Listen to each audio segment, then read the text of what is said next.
Fala galera, tô de volta, professor Fábio, mais um videozinho bacana aqui pra você, história do Brasil a todo vapor, período pré-colonial brasileiro, né? É a fase onde Portugal chega, faz o primeiro contato, se estabelece de fato aqui no nosso território, mas sem cuidar tanto do território. Aí os historiadores vão passar a chamar esse período, que vai durar mais ou menos 30 anos, 1500 a 1530, de período pré-colonial, quando Portugal ocupa, mas não ocupa. Sabe quando você quer e não quer ao mesmo tempo?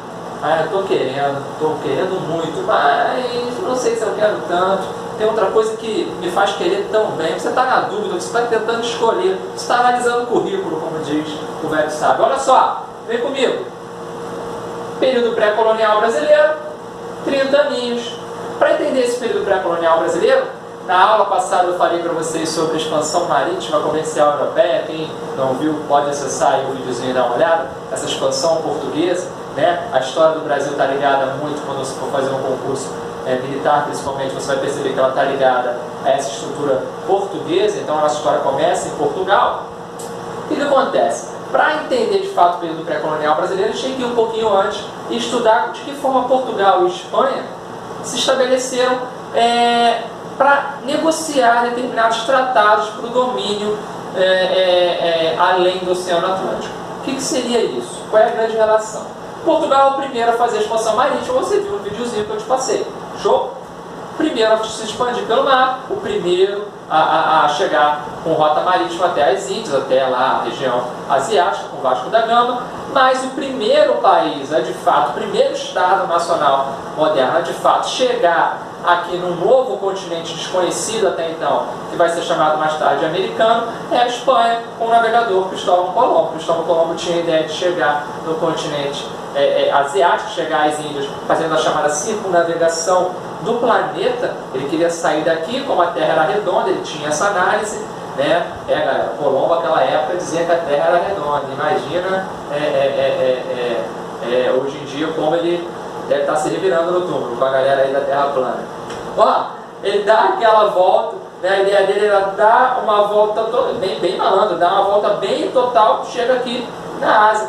Show de bola, né? Está estabelecido, está afirmado, está marcada ali a chegada dele às Índias, só que não, tinha um continente no meio do caminho, ele não imaginava isso, né? Ele não tinha essa noção.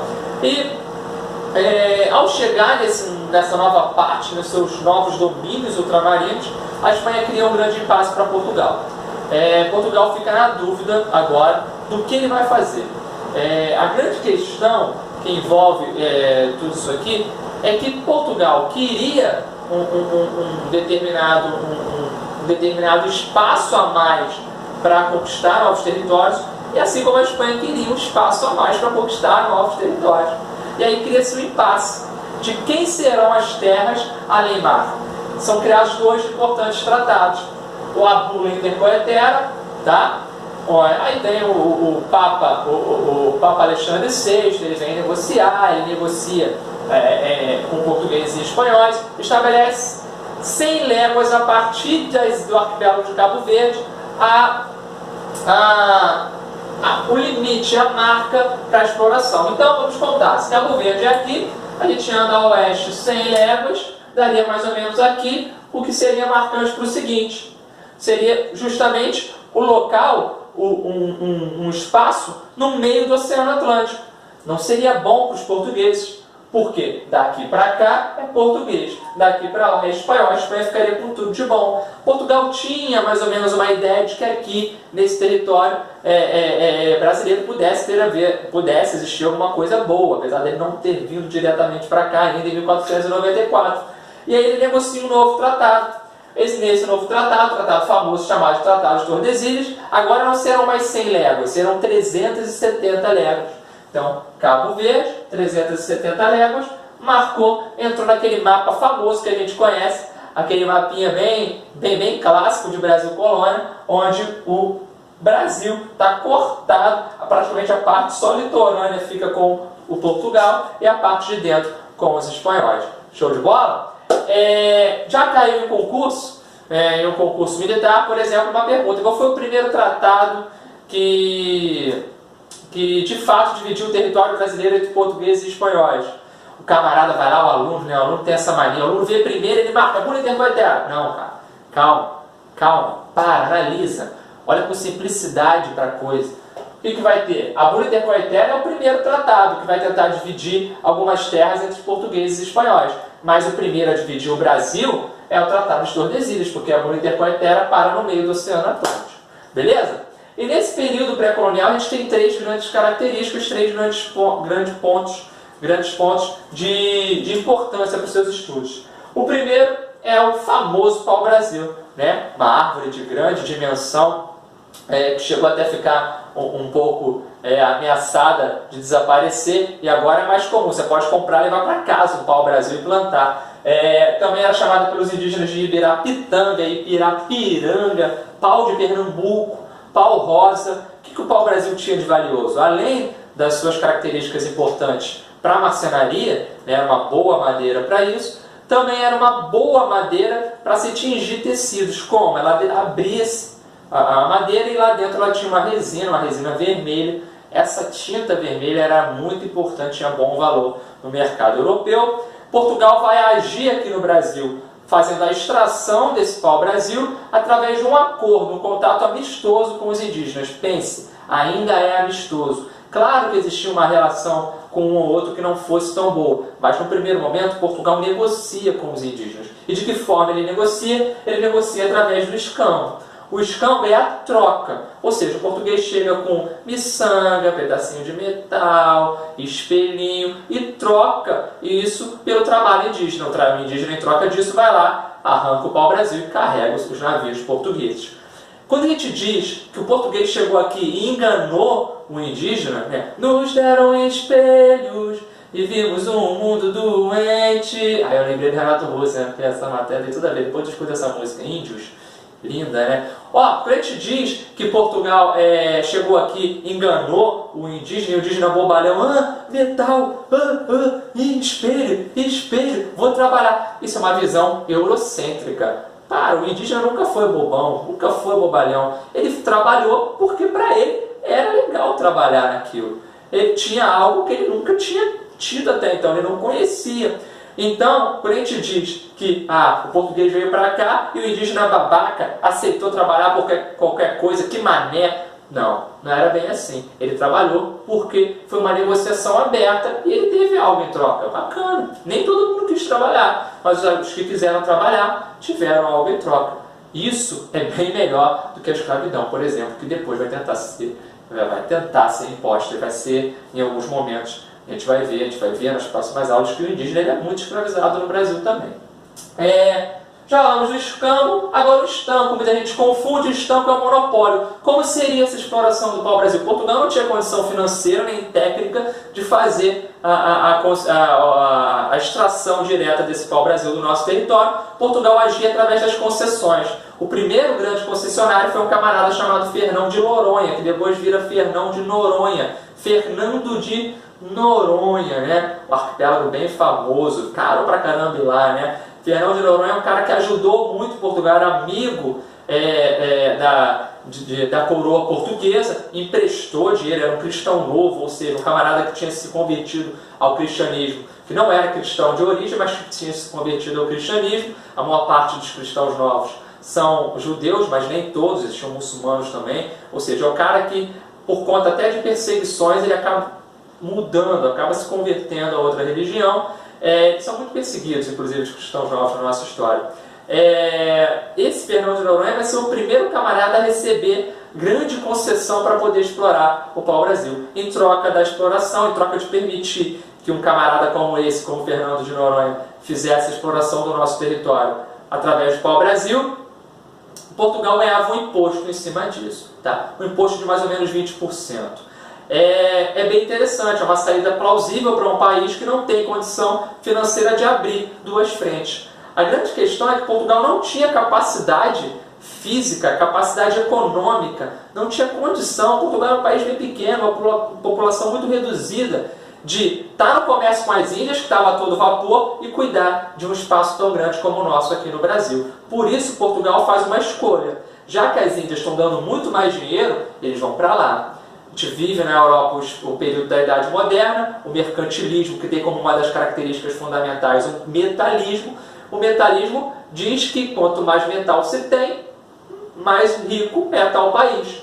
O que Portugal queria achar aqui no nosso território, que não achou no primeiro momento, era ouro e prata.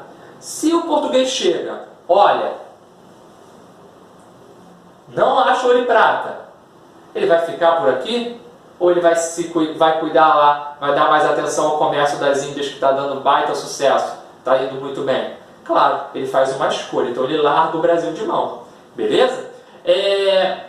O que é importante é que, apesar de largar o Brasil de mão, Portugal acaba agindo através de expedições. Né? Portugal faz algumas expedições umas chamadas de expedições exploratórias e outras chamadas de expedições guarda-costas. O que são essas expedições exploratórias? São expedições para desbravar o território, conhecer o território, descobrir o que ali poderia ter um território que até então era bastante desconhecido. Os líderes dessas expedições, primeiro Gaspar de Lemos e Gonçalo Coelho logo após. Gonçalo Coelho, que também era bem próximo do Fernão de Noronha. O Fernão de Noronha ajudou, financiou uma dessas expedições. Não foi à toa que ele ganhou a concessão. Naquela época, a galera que ajudava assim, determinado governante ganhava tipo um apoio depois, sabe? Ganhava tipo um cargo. Dizem que em alguns países o camarada ajuda tal vereador a se eleger e ganha um cargo depois na Câmara, ou então ganha um cargo com um deputado. Em alguns países isso acontece, tá? Eu não sei muito bem porque não é muito a nossa realidade, mas enfim. O que é importante é que, além dessas expedições exploratórias, temos também expedições guarda-costas. Cristóvão Jacques. Cristóvão Jacques, inclusive, leva o quê? Uma chamada ao pé do ouvido, sabe aquela criança que tu dá no camarada? Putz, meu irmão, te mandei ir para lá, guarda-costas, proteger nosso território, tu não protegeu. Sabe por quê? O que teve de francês indo para lá perturbar a gente não está no gibi. Não é sacanagem não, meu amigo, vou te contar uma parada. Como o francês perturbou Portugal nesses primeiros momentos? Perturbou muito, muito, muito, muito. Cabo Frio, conhece? Ouviu falar da região do Peró? Sabe ali Tucuns e Búzios? Sabe aquela região toda ali? Tu gosta, né? Falou em Unamato, fica logo feliz. Sabia, cara. Lembra de sol, praia, mas tu não pode fazer isso não. Deixa pra depois. Vai estudar, tá? Aí passa, seja aprovado, depois tu vai fazer isso. Foca agora no estudo, tá? Os franceses adoravam esse território, fizeram amizade com os indígenas, iam lá, pegavam o pau-brasil, porque o pau-brasil estava no nosso território de Cabo Frio até o Rio Grande do Norte, abundante. Então o francês vinha para cá também, ele nunca respeitou o Tratado de Tordesilhas, essa ideia de que o mundo estava dividido, né, o Atlântico dividido entre espanhóis e portugueses, para o francês nunca colou, ele foi para dentro mesmo. E essas expedições guarda-costas tinham a intenção de cuidar do território brasileiro contra essas invasões estrangeiras. Só que deu certo? Não, não deu muito certo, até porque ele não tinha capacidade logística de agir dessa forma. Já falei isso aqui, né, já dei um pouco dessa explicação. Negligência portuguesa em relação ao Brasil. Por que Portugal não quis dominar o Brasil logo assim que chegou? Por conta de dois grandes motivos. Não se encontrou metal precioso logo de cara e também os altos lucros que o comércio com as ilhas dava aos portugueses. Outros pontos marcantes que pode cair na sua prova, para você ficar bem ligado: Pero Vaz de Caminha, a famosa carta de Pero Vaz de Caminha, o escrivão, né? O Pedro Álvares Cabral chega aqui de forma oficial em 1500, Portugal põe o pé aqui. Tem outras correntes que vão dizer, o Duarte Pacheco, em 1498, vai ser um cara português que teria vindo aqui para dar uma inspecionada e depois fazer um relatório para o rei português. E também teve o Vicente Pinzon, que em janeiro de 1500 um espanhol veio para cá, navegou alguns rios brasileiros, mas tudo isso é uma novidade historiográfica, há alguns relatos, há quem afirme isso. Mas oficialmente, tá, o nosso território é dominado por portugueses a partir de Cabral. Beleza? Essa famosa carta, o Pedro Álvares Cabral vem para cá com mais ou menos 13 embarcações, é uma grande frota, e daqui ele parte para as Índias. Henrique de Coimbra, responsável pela primeira missa aqui no nosso território. Assim que ele chega na Bahia, ele já faz logo essa primeira missa. Ele era um rei, um frei da ordem franciscana. Beleza? Fernão de Noronha, já falei para vocês, cristão novo, ganhou a concessão do pau-brasil, mas não foi o único, tá? Vários outros conseguiram a concessão do pau-brasil, inclusive Portugal também pegou de forma independente essa exploração. Ele mesmo, a própria coroa, fez em alguns pontos a exploração do pau-brasil, que vai durar ainda no século seguinte, ainda vai ser marcante no século seguinte. Ilha de São João e Quaresma, né, que é a atual Fernando de Noronha, foi a nossa primeira capitania já em 1504, tá bom? 1512, Fernando de Noronha já ganha a primeira concessão. Beleza? Espero que vocês tenham gostado. Deixa seu like aí, dá aquela curtida, se inscreve, compartilha o nosso canal. É um prazer muito grande estar aqui com vocês e tamo junto.